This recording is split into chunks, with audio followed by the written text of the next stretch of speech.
I always use new washers and nuts on the bell housing. It's really important. Sometimes when you're pulling them in and out, the nuts can get a bit damaged, you know. Well, nuts and bolts can get damaged. I'm going to sort of pin them down a bit. Probably with a better spanner than that. Back in the tick.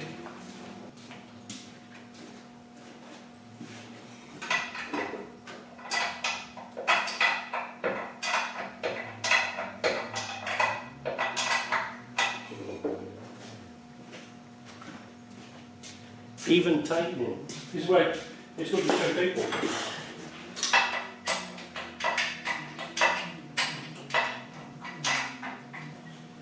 I'm just going to drop that engine down a bit.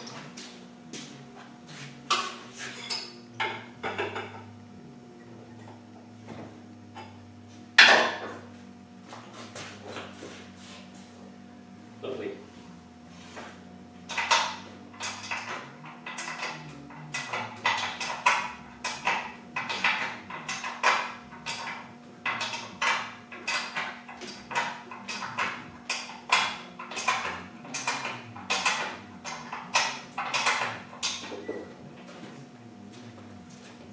These little stubby spanners are ideal for this.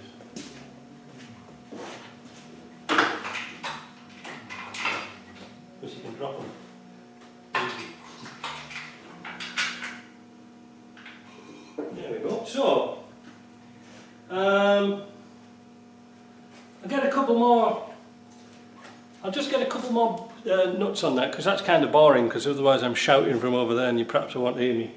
That went quite nice. So let me get all the bell housing bolts in, and then I'll show you what the next bit is. So there you go. That's the bell housing in. Down the sides, I use a spanner like this. It's a 17mm with a dog leg in it. You know, that's really easy. You can make one of them by welding one up. You don't have to buy one. And a little stubby. That's all bolted in. That took like 5 minutes. So now,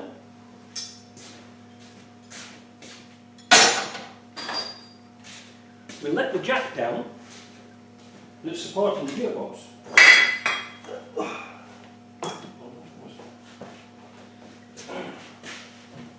Get this out of the way and the blocks will fall on the floor. There we go. So, you can't put the engine into the gearbox with. You can't join the two together without lifting the gearbox somewhere, because it's heavy at the front and it drops down. Otherwise you'll be playing with yourself. Well, not playing with yourself, but you know.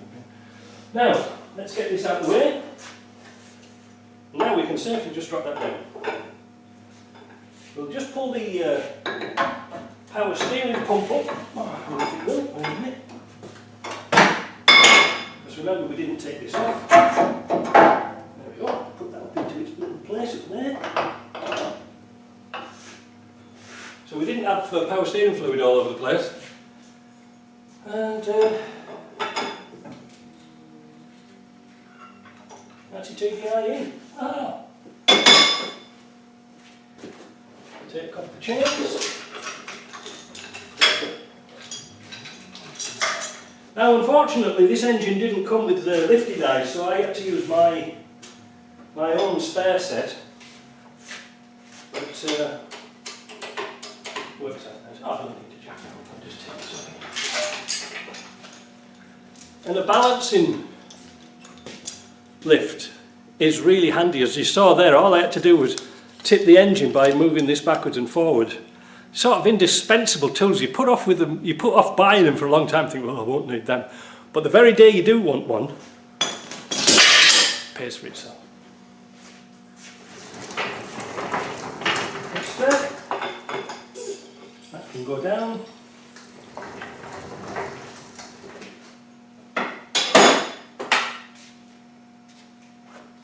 And now we can bolt all the bits and pieces on.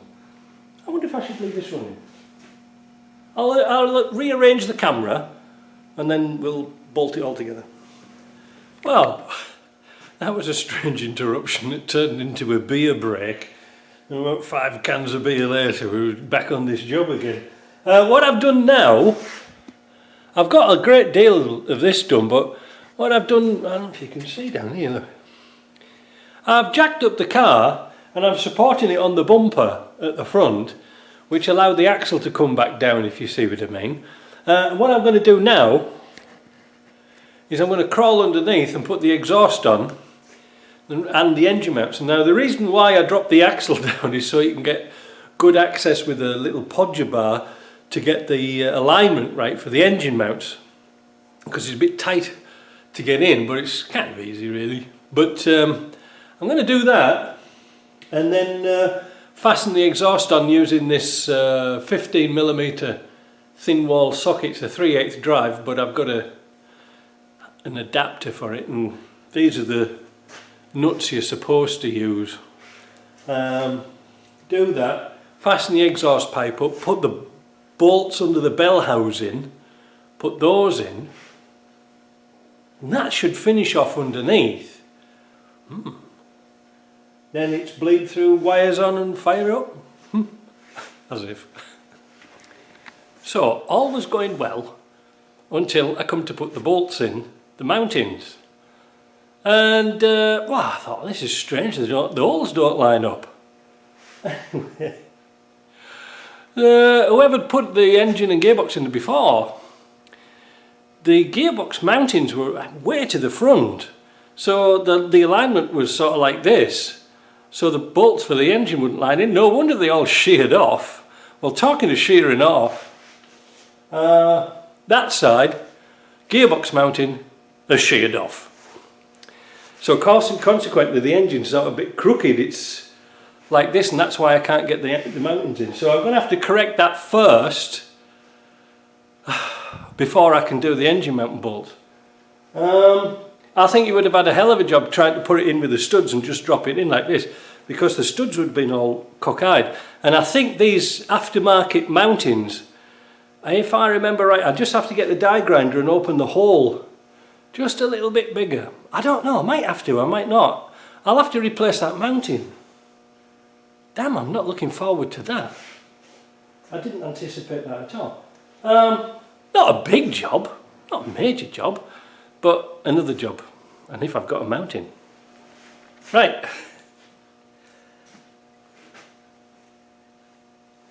Normal, isn't it? The funniest thing is, this has only got one mounting on the engine. If you remember, when we took this out, both engine mountings had sheared off. And now this one, so it's one mounting holding the whole engine in. Let's go and look and see if I've got one. Fingers crossed. Where's the keys? Never throw anything out. I have a mounting. Is that dead? Yeah, I'm going to get this done. What time is it now? 5:30. I've been out here since 7. What a bloody day. It's been long messing about. You know, engine only took 2 minutes to put in, Bob. But once you get problems like this, man, these can eat up hours. You know, you have to correct one problem before you can sort anything else out. Let me get this fixed. Let me have a look at the holes in the chassis. I might have to lift the engine up again and just open the holes just ever so slightly. I don't know, this might just put things in a different perspective. We shall see.